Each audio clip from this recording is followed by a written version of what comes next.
वो एक समंदर खंगालने में लगा हुआ है, हमारी कमियां निकालने में लगा हुआ है।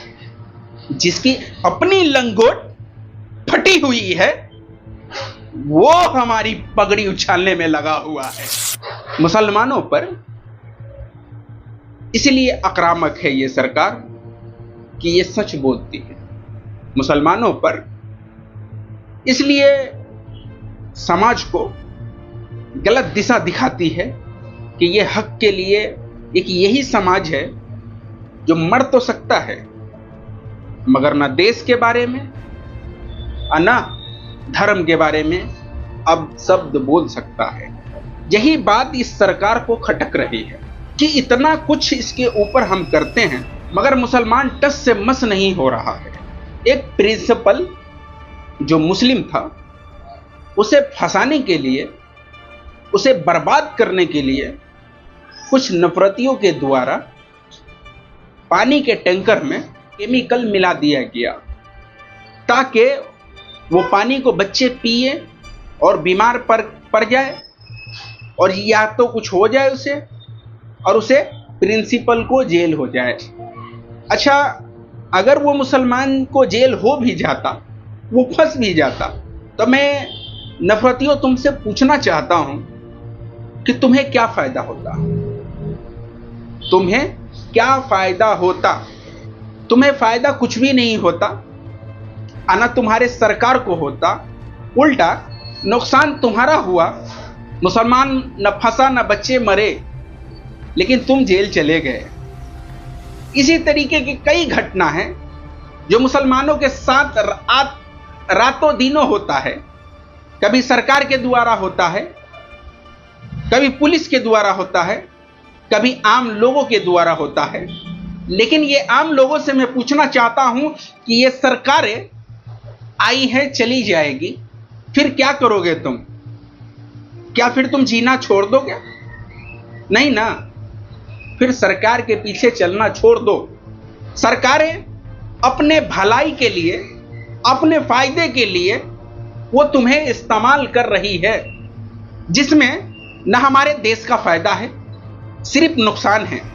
अगर इस देश और ये सरकार के अंदर, इस सरकार के अंदर अगर पावर होती, हिम्मत होती, जिगरा होती, तो क्या ये पाकिस्तान से 2 दिन में सीजफायर कर लेता? अगर इस सरकार में पावर होती तो कहता कि चाइना बड़ा अर्थव्यवस्था है, उससे हम कैसे लड़ सकते हैं, ये कहता। अगर ये सरकार पावरफुल होती तो अमेरिका 29 बार कह दिया कि हमने सीज फायर कराया है, क्या वो कह पाती? सोचो ना, हम ये नहीं कहते कि मोदी खराब है, मगर वो खुद कहता है कि हम अपनी करतूत से कि हम खराब हैं, हम पर भरोसा नहीं किया जा सकता। वो मोदी खुद अपनी हरकतों से कहता है।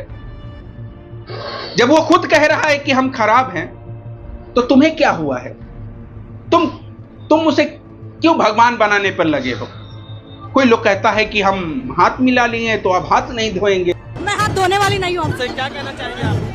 हम इंडिया में रह के तो कभी मैं सोच भी नहीं सकती कि मैं मोदी जी से हाथ मिला पाऊंगी, पर इधर रह के I can't believe, it is so surreal कि मोदी जी ने हाथ मिलाए मुझसे। मैं हाथ धोने वाली नहीं हूँ अभी। कोई कह रहा है कि हम गले मिल लिए तब पूरी जिंदगी नहाएंगे ही नहीं, एक टाइम तुम भूखा रहोगे, तुम्हारे घर में वो खाना पहुंचा देगी। अच्छा, ये कई मिसाल है ऐसी कि सरकार पर भरोसा करके अभी मैं 1 हफ्ते पहले पीछे वीडियो बनाया हूं जिसमें बीजेपी का कार्यकर्ता जिसके लिए वोट देता था और मांगता था, सरकार को उसकी दुकान की जरूरत पड़ी तो एक दफा भी नहीं सोची और योगी सरकार तोड़ दी। फिर उसने डिप्रेशन में आके छत से कूद कर जान दे दिया। तो क्या तुम्हें समझ में नहीं आता?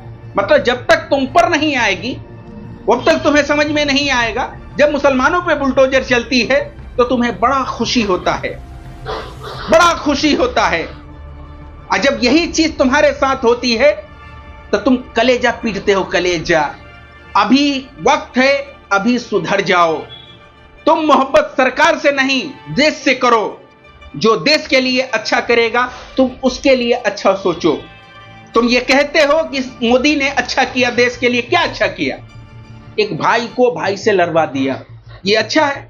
मुसलमान इस देश का नहीं है? अगर इस सरकार के अंदर दम है तो ये बता दे कि ये मुसलमान इस देश का नहीं, भगा दो इतना दम है तो। लेकिन इतना दम तुम में तो नहीं है ना, तो फिर क्यों ऐसे बकवास करना? क्यों इस सरकार के पीछे चलकर अपनी जीवन को खराब करते हो तुम लोग?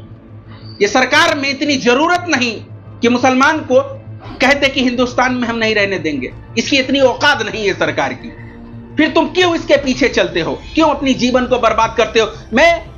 तुम्हें लगता है कि इस देश के लिए मुसलमान घातक है और मुसलमान गद्दार है, तो आओ तुम्हें हम गद्दार की लिस्ट दिखाते हैं। एक भी नाम मुसलमान का नहीं है। चंद महीनों में भारत देश के खिलाफ पाकिस्तान के लिए जासूसी करने वाले गद्दारों के नाम देखिए। गुजरात एटीएस ने पाकिस्तानी जासूस सहदेव सिंह गोहिल को गिरफ्तार किया। पाकिस्तान आईएसआई के लिए जासूसी करने वाले रविंद्र कुमार को यूपी एटीएस ने पकड़ा है। पाकिस्तान की जासूसी करने वाला मोची सुनील कुमार गिरफ्तार हुआ है। कानपुर से पाकिस्तानी जासूस कुमार विकास को गिरफ्तार किया गया है। पाकिस्तान के लिए जासूसी करने वाला राम सिंह गोरखपुर से गिरफ्तार हुआ है। गुजरात एटीएस ने पाकिस्तान के लिए जासूसी कर रहे दीपेश गोहिल को पकड़ा है। पाकिस्तानी एजेंट परवीन मिश्रा को क्राइम ब्रांच ने गिरफ्तार किया है। हरियाणा के कैथल से पाकिस्तानी जासूस देवेंद्र सिंह पकड़ा गया है। पाकिस्तानी जासूस पालक शेर मसीह और सूरज मसीह गिरफ्तार हुआ है। भारत की नागरिकता ले चुका पाकिस्तानी हिंदू शरणार्थी भाग चंद जासूसी के आरोप में गिरफ्तार हुआ है। यूट्यूबर ज्योति मल्होत्रा पाकिस्तान की जासूसी के आरोप में गिरफ्तार हुई। एनआईए ने सीआरपीएफ के एएसआई मोतीराम को पाकिस्तान की जासूसी के लिए गिरफ्तार किया है। सोचिए, क्या इन गद्दारों को भी गिद्ध मीडिया, आरएसएस, बजरंग दल के लोग कपड़े और नाम से पहचाने का कष्ट करेंगे? अगर गलती से भी एक मुसलमान का नाम आ जाए तो 24 घंटे उस पर डिबेट करेंगे, लेकिन इतने गद्दारों के नाम, लेकिन एक भी डिबेट। देख लिया, एक भी नाम मुसलमान का नहीं है और सब का सब तुम्हारे समाज से गद्दार निकलता है, जो अपने प्रोफाइल पर भगवान का फोटो लगा लेता है, जय श्री राम लिख लेता है और वो गद्दारी करता है इस देश से, इस मिट्टी से, मगर मुसलमान नहीं करता है। क्योंकि मुसलमान सरकार के दबाव में आकर इस देश से मोहब्बत नहीं करता।